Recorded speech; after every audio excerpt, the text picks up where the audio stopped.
오늘 뜨거운 주제를 강의해 주실 강사님 소개해 드리도록 하겠습니다. 오늘 9회차 강연을 맡아주신 미래에셋 자산운용 김경록 고문님의 양력을 간단하게 소개해 드리도록 하겠습니다.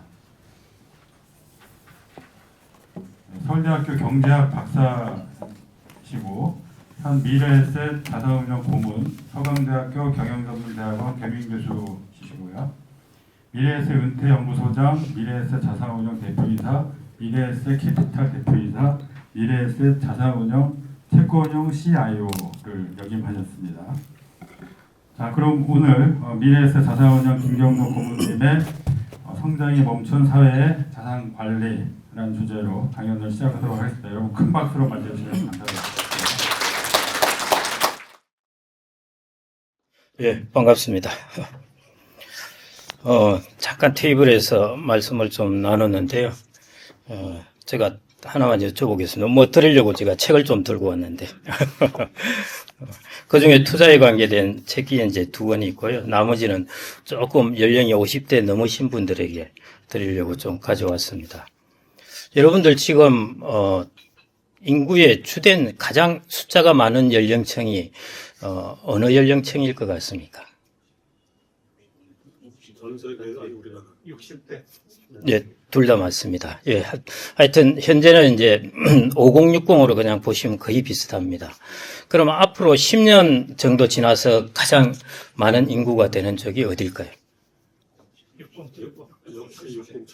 예, 역시 5060입니다.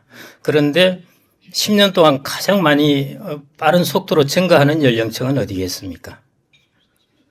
예, 70대입니다. 아주 시장이 이제 그런 쪽 시장을 보셔야 되니까 정확하게 알고 계신데요. 인구를 본다면은 현재 5060이 주축입니다. 그래서 임영웅 뭐 콘서트라든지 이런 것들이 왜 잘 되는가 하는 거 보면요. 그쪽에서 충분히 보실 수 있고, 그다음에 이제 그게 당장 없어지는 게 아니라 앞으로 10년 동안도 여전히 주축입니다. 대신에 이제 50대는 좀 줄어들고 60대는 늘어나는데 56대 5060을 합치면은 거의 비슷합니다. 거의 그 수준이 10년 동안 유지가 되고요. 근데 이제 이것은 지금 현재 높은 수준이고 앞으로의 시장을 보려면은 이제 모멘텀이 좋은 곳을 보아야 되는데 그러려면은 이제 앞으로 증가하는 쪽이죠. 그렇게 본다면은 70대가 압도적으로 빠릅니다. 70대는 앞으로 10년, 15년 동안요, 20년도 해당되고 빠른 속도로 증가합니다. 그래서 이제 비즈니스를 하신다 하면은 예를 들어 70대 시장에서 내가 좀 먼저 선점을 해놨다 하면은 이것은 최소한 10년, 20년 동안 시장이 마구 커지는 그런 시장인 것이죠. 전체적으로 앞으로 그러면은 조금 폭넓게 보아가지고요. 앞으로 한 40년 동안 내내 가장 인구가 많은 연령층이 대충 어느 층일 것 같습니까? 50? 예. 60, 70, 5070 다 비슷한데요. 네, 5070 조금 폭넓게 보면은 5070 인구가 되게 독특합니다. 우리나라의 인구 구조 때문에요. 세계에서 유례없을 정도로 독특합니다. 뭐냐 하면은 지금 5060, 79가 인구가 총인구에서 차지하는 비중이 한 35% 됩니다. 상당히 많은 편이죠. 근데 이게 40년 지나도 35%입니다. 어마어마한 특이한 시장인 것이죠. 뭐냐 하면은 5070 시장에서 내가 잘 승부를 보아가지고 성공을 한다면은 40년 동안도 이 시장은 형성된다는 것입니다. 뿐만 아니라 이 증가하는 속도가 과거 10년 동안 되게 빨랐고 앞으로 10년 동안도 좀 빠르고 그 다음에 그 높은 수준을 이제 계속 유지해 가는 것입니다. 그게 이제 우리나라의 인구에서 가장 좀 특이한 점인데요. 지금까지 안 일어났던 것이죠, 사실은. 이제부터 본격적으로 영향을 주게 될 부분이기 때문에요. 그래서 소비 시장을 본다면은 우리가 2000년대 초반은 소비 시장이 2040이었습니다. 근데 지금부터 그리고 앞으로 한 10년, 15년은 완연하게 이제 소비 시장이 5070으로 옮겨가게 됩니다. 그래서 저는 이제 2000년 초반에 소비 쪽에서 전략에서 성공한 사람을 앞으로 이 사람을 계속 갖다 두면 안 된다. 그렇게 말씀을 드리는 게 이제 소비 시장이 옮겨간다는 것입니다. 2040에서 5070으로. 그러면은 마찬가지 모든 곳에 다 적용됩니다. 예를 들어 주택도 마찬가지죠. 주택도 제가 데이터를 보니까 우리나라가 외환위기 이후부터 IMF 외환위기 이후부터 30대 40대 인구가 그때 무지무지하게 많이 늘어났어요. 2000년 초반도 마찬가지였습니다.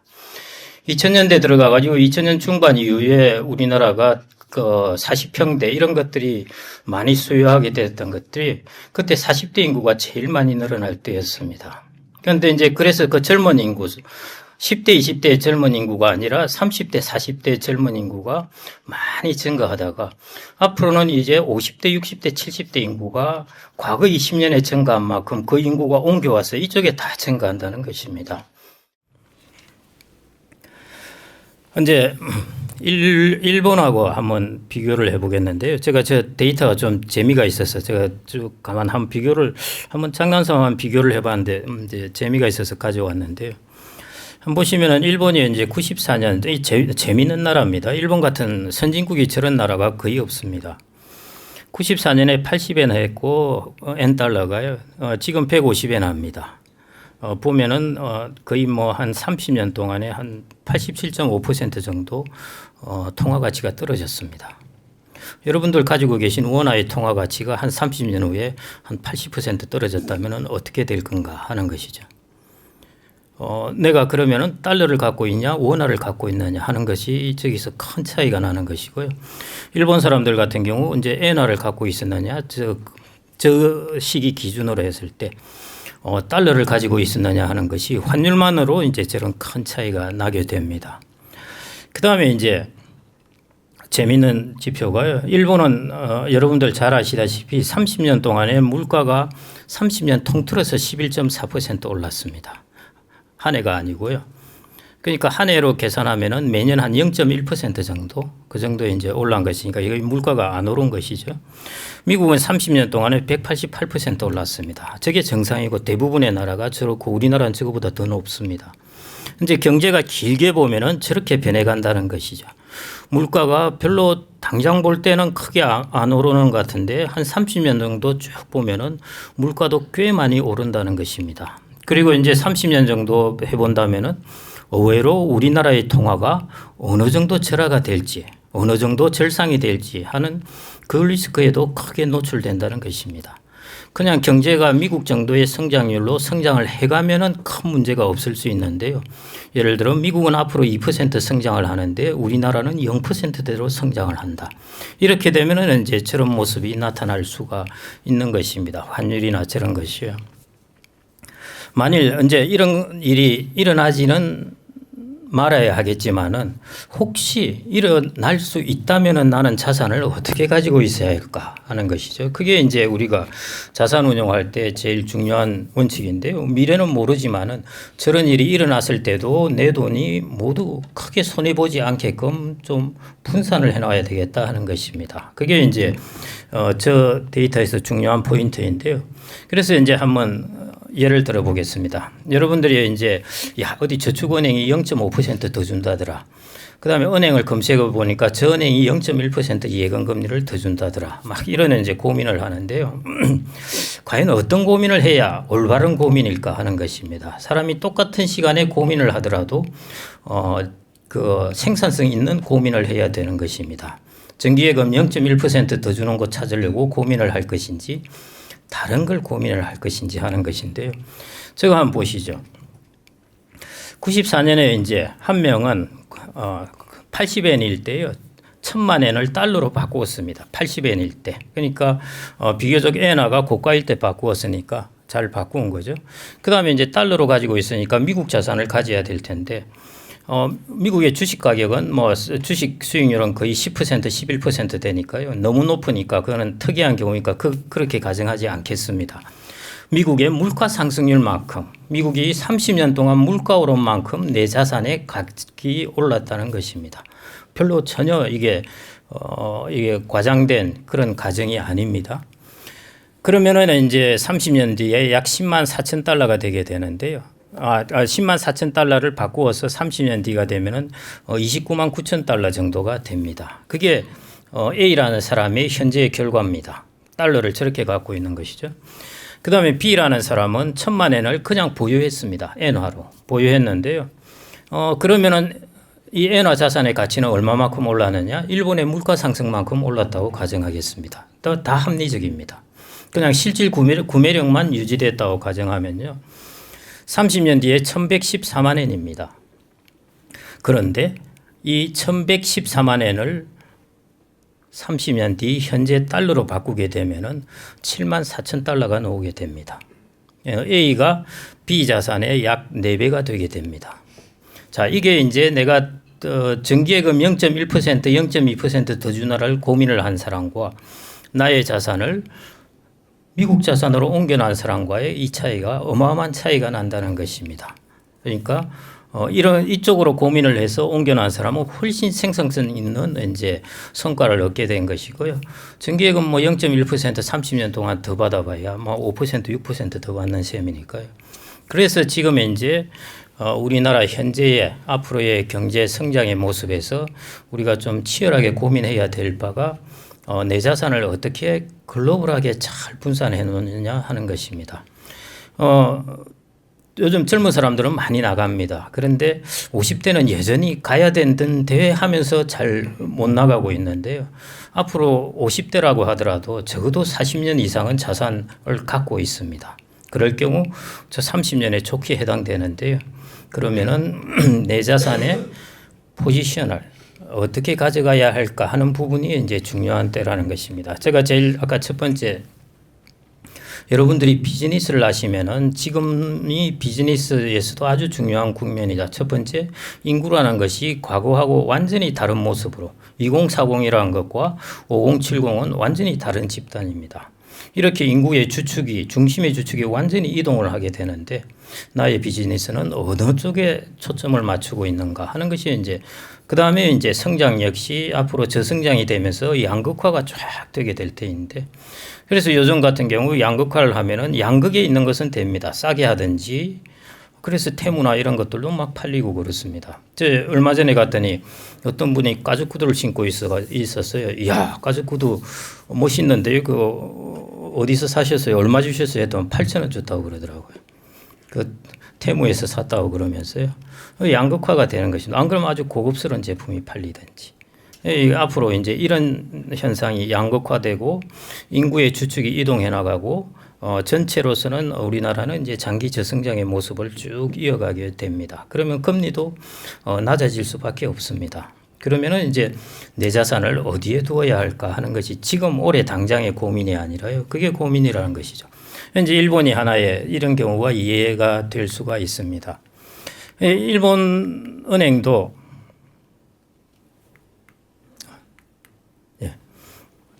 이게 일본의 금융청에서 낸 자료인데요.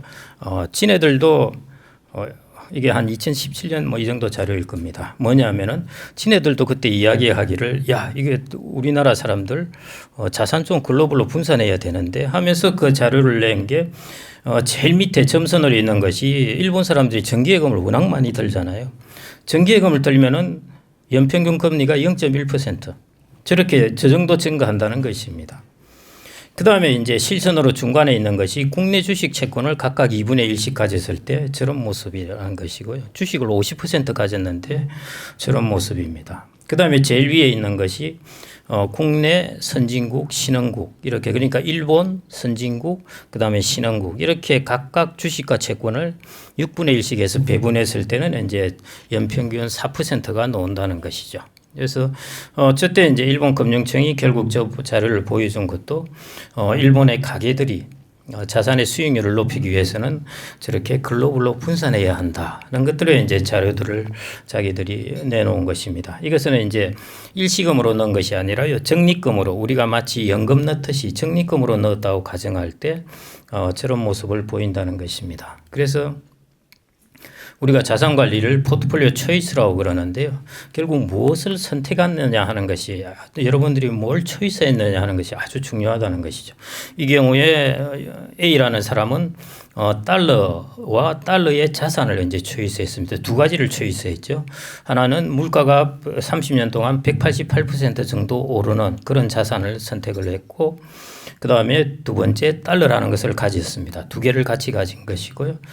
B라는 사람은 그냥 엔화를 가지고 일본의 물가 상승만큼 자산 가격이 오르는 그런 초이스를 했던 것입니다. 그 초이스 하나가 이제 이런 30년이 지나서 이런 큰 차이를 가져온 것이죠. 그러면은 이제 우리는 어떤 초이스를 해야 할까 하는 것인데요. 일본에 있는 이제 자산 축적의 원리, 이것은 말 그대로 원리니까요. 이건 좀 넘어가고 실용적으로 해당되는 것이 이제 제가 만든 말인데요. PIG. 여러분들 어떻게 하면 기억하기 좋을까? 이렇게 제가 맨날 이런 고민을 하다 보니까 여러분들 피것 이제 이게 돼지 꾸면은 돈 번다고 그러지 않습니까? 그래서 제가 피그라는 용어를 만들어냈습니다. 그래서 PIG 여러분들이 자녀들도 그렇고 여러분들도 그렇고 저것만 잘 지키셔도 돼요. 그래서 제가 PIG 자산 관리라는 것하고 그다음에 PIG 자산 관리할 때 이제 들어가는 자산들이 있는데요. 주식 종목도 있을 수도 있고 뭐 다양하게 있는데 그래서 ETF라는 거하고 리츠라는 거하고 채권 이 세 가지에 투자할 때 도대체 이놈들이 어떤 놈들이며 뭘 우리가 중점을 두어야 하는가 하는 것, 그 정도로 설명을 드리겠습니다. 뒤에 자산 배분은 이제 큰 부분은 아니고요. 국민연금이라든지 이런 기관들이 도대체 자산을 어떻게 배분을 하고 있으며 우리나라 국민연금이라면은 그래도 아마 가장 많은 인력을 보유하고 있고 가장 많은 정보가 집적될 겁니다. 돈이 1,100조가 되니까요. 뭐 온 세계 사람들이 와서 투자할 건을 들고 옵니다. 들고 와가지고 이런 투자 아이디어를 계속 주기 때문에 투자에 관한 정보는 이제 가장 많이 집중되어 있다고 보면 됩니다. 이 국민연금은 도대체 어떻게 자산은 배분을 하고 있는가? 이게 여러분들 자산의 배분입니다. 왜냐하면 여러분들이 나중에 국민연금 받으실 테니까요. 그 자산의 배분. 그럼 나는 저걸 참고로 해서 어떻게 좀 가져갔으면 좋을까 하는 것들 이겁니다. 국민연금이 이 책을 하나 드려야 되겠네요. 마치시는 분은 여러분들 국민연금이 근래 한 15년 정도까지 수익률이 연평균 수익률 한 몇 퍼센트 정도 달성했을 것 같습니다. 예, 역시 또 아닙니다. 국민연금 너무 과대평가하셨어요. 4.2%. 5%. 또 몇 퍼센트요? 2.5%요. 국민연금이 홍보가 정말 안 됐습니다. 거의 비슷합니다. 5%하고 거의 비슷해요. 몇 퍼센트이겠습니까? 5.62. 5.62요. 몇 년에서 몇 년 동안? 검색을 하시가 찾아보셔가지고 그래 너무 표신하게 답을 하셨어요. 그냥 5.5 했으면 제가 검색 안 했나 보다 하고 드리려 했는데 5.62 하시는 거 보니까 검색하셔가지고 답을 하셨어요. 네, 5.5% 정도입니다. 여하튼 드려도 되겠죠. 검색을 하셔서. 감사합니다. 검색을 공짜는 다 줘요. 말씀을 안 드렸습니다.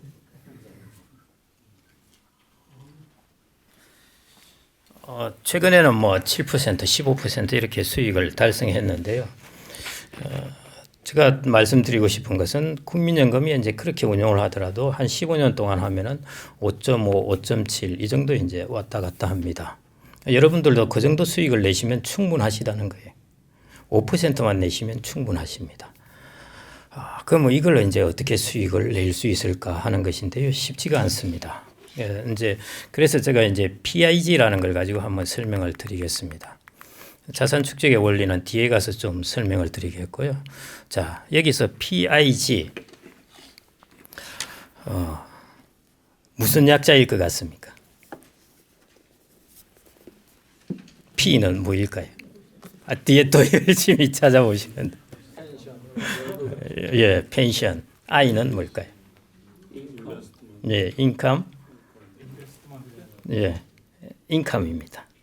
예, G는 예, 예, 맞습니다. 자, 제가 여러분들 찾아보시면 바로 나오는데요. 연금, 인컴, 글로벌입니다.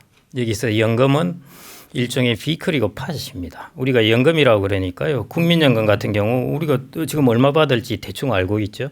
그런데 여러분들 다른 연금, 퇴직연금이나 연금저축은 얼마 받을지 몰라요. 여러분들이 운용하셔서 여러분들이 결정을 하셔야 돼요. 그래서 그러면은 이 펜션은 뭐냐? 그래서 일종의 사람들은 이 펜션을 그냥 비클 내지는 팟이라 그럽니다. 내가 자산 운용을 하는 데 있어서 내 자산을 담아놓을 항아리인 것입니다. 그런데 여러분들 어디든 자산을 어떤 계좌라는 것이 어카운트라고 하기도 하는데요. 자산을 담아 놓으시죠. 그런데 왜 펜션이라는 이런 비클에 담아 놓는 것이 가장 좋겠느냐 하는 것이죠. 예, 왜 가장 좋겠습니까? 예, 세금 면에서 압도적으로 낫습니다. 여러분들이 제가 작년인가 제 친구가 어디에 이제 대표이사 있다가 나와가지고 갑자기 그 종합소득세를 많이 두드려 맞았다는 것입니다. 야, 이거 종합소득세가 갑자기 많이 나왔다 그러길래, 야, 니네 그 자산 관리하는 친구가 잘못이다. 그런 거 다 이렇게 좀 어느 정도 관리를 해야 되는데 가만 놔둬서 이제 그렇다 이야기를 했는데요. 이게 앞으로 여러분들이 이제 지금은 아닌데요. 이제 그저께인가 뉴스 보셨잖아요. 우리나라에서 세금 가장 많이 낸 사람들이 근로소득자 월급쟁이라는 것. 법인세를 앞섰다는 것입니다. 이제 나이 든 사람도 세금 많이 냅니다. 안 그러면 충당이 안 되기 때문에요. 그래서 세율 올라가요. 그리고 면제되는 것도 자꾸 없어지고 그럴 수밖에 없습니다. 지금은 아예 안 될 것 같죠? 될 수밖에 없습니다. 우리 국민연금 한 20년 전에는 바뀔 거라 생각 안 했죠. 근데 지금 바뀝니다. 마찬가지 한 10년, 20년 지나면은 저 보인 세율은 당연히 바뀝니다. 그래서 그런 부분에 이제 여러분들이 차츰차츰 준비를 해 놓으셔야 되는 것이죠. 그게 이제 세금 면에서 펜션이라는 팟이 우리가 좋은 이유는 세금 면에서 거의 6가지 세제 혜택을 갖고 있습니다. 뭐 저것마저 바꿔버리면 저도 어쩔 방법이 없는데요. 그리고 소급해서 적용을 한다. 이러면은 진짜 이제 나라가 비상사태면 그런 일을 하겠죠. 그러면은 뭐 어쩔 수도 없습니다. 근데 현재로서는 저만한 이제 텍스 이피션트한 그런 팟이 없습니다. 그래서 여러분들이 웬만하면은 저걸 활용하시는 게 좋습니다. 돈을 못 찾는데 물론 근데 55세 이상 넘어가면은 여러분들이 상당히 자유로워지니까요. 그다음에 55세 넘어가서도 5년만 납입을 하면은 또 자유로워집니다. 그러니까 생각보다 제약이 그렇게 안 크니까요. 저걸 이제 활용하시는 것이 제일 좋습니다. 펜션, 여러분들이 아시는 펜션 위에 다른 텍스 베니핏을 주는 것들이 몇 가지 있습니다. 그런 것들을 충분히 활용하셔야 돼요. 그래서 배우자의 몫도 같이 집어넣고 이렇게 하면 곱하기 2로 여러분들의 한도가 늘어나기 때문에요. 생각보다 다 하면은 꽤 많습니다. 그래서 이제 그런 부분이 이제 첫 번째 중요한 부분이고요. 그래서 여러분들이 앞으로 길게 앞으로 한 30년, 40년 동안에 내가 자산 관리를 할 것은 펜션에 다 집어넣고 한다. 이렇게 생각을 하셔야 됩니다. 그게 첫 번째이고요. 이게 한번 보시죠. 우리나라 국민연금은 왜 수익률이 좋았을까? 왜 수익률이 좋았을까요? 저기 데이터에 나옵니다. 2024년 잠정치로 수익률 계산을 해놨는데요. 한번 보시죠. 국내 주식에는 몇 %입니까? 국내 주식은 마이너스 0.87%입니다. 그런데 해외 주식에서 수익률이 26.5%입니다. 국민연금 저배분 때문에 우리나라의 주식시장하고는 꽤 인디펜던트하게 수익률을 낼 수 있었습니다. 그 다음에 해외 채권. 국민연금이 돈을 번 것은 다 해외 채권, 해외 주식입니다. 글로벌하게 이제 많이 펼쳐 나갔다는 것이죠. 해외 채권은 채권 금리가 높은 것도 있지만은 국민연금은 환해지를 별로 안 합니다. 이상하게 채권인데도 환해지를 별로 안 해요. 한 절반만 하든가 그러는데 그러니까 이제 원화가 약세되면서 돈을 번 거죠. 이런 것들이 이제 그러니까 달러하고 같이 들어간 것입니다. 국민연금. 2022 기간만도 한번 보십시오. 국내 주식 0.2%예요. 그 다음에 해외 주식 11.96%입니다. 연수익률이. 그 다음에 이제 대체 투자에서 좀 돈을 벌고 결국 국민연금은 대체 투자 이 길게 보면은 한 대체 투자에서 그리고 해외 주식에서 그 다음에 국내 주식은 꽝, 국내 채권도 꽝. 그런데 우리나라 개인들은 국내 채권, 국내 주식 아무리 운용을 잘해도 수익률이 이렇다는 겁니다. 그게 지금의 현실이고요. 그래서 앞으로 장기적으로 올해는 이제 국내 주식에서 플러스가 좀 나겠죠. 근데 장기적으로 볼 때 여러분들의 자산 배분은 좀 이런 모양으로 가야 된다는 것입니다. 국민연금이 주식의 비중이 50%가 넘는데요. 그중에 30 몇 %가 해외 주식입니다. 상당히 많이 전향적으로 바뀌었습니다. 네, 자산 배분 한번 보시죠. 여기 나오네요. 자, 국민연금 앞으로 5년 동안 우리는 어떻게 하겠다 하는 것입니다. 보시면은 국내 주식 15.4, 해외 주식이 33%입니다. 그 다음에 국내 채권은 국내를 많이 해요. 예, 뭐 그런 게 원래 정상입니다. 해외 채권 8%, 대체 투자. 여러분들이 잘 아는 것인데 이게 부동산 관련된 것입니다. 여러분들이 관련된 것이라면 이게 리츠, 그 다음에 그냥 해외 ETF, 그 다음에 국내 주식, 국내 채권 이런 식으로 국민연금은 자산 배분을 해놨다는 것입니다. 그래서 이런 것들이 여러분들에게 개인들에게 조금 벤치마크가 좀 되었으면 하는 겁니다. 물론 연령에 따라 좀 다를 수가 있는데요. 한 40대, 30대 분들은 이런 포트폴리오라도 이제 충분할 것 같고요. 이제 50대를 넘어가면은 이 비중을 좀 줄여야 되죠. 조금 더 줄여가는데요. 그렇게 해서 이제 자산 구성을 해나가면 되지 않을까 그렇게 봅니다. 그래서 전체적으로 채권이라는 인컴 자산의 배당 주식이 다 하이 퀄리티 글로벌 배당 주식입니다. 그냥 S&P 500도 들어갈 수 있고요. 그 다음에 달러라는 것, 리츠라는 것 이렇게 여러분들이 자산 배분의 핵심을 이런 자산을 좀 가지셨으면 어떨까 그렇게 생각을 합니다.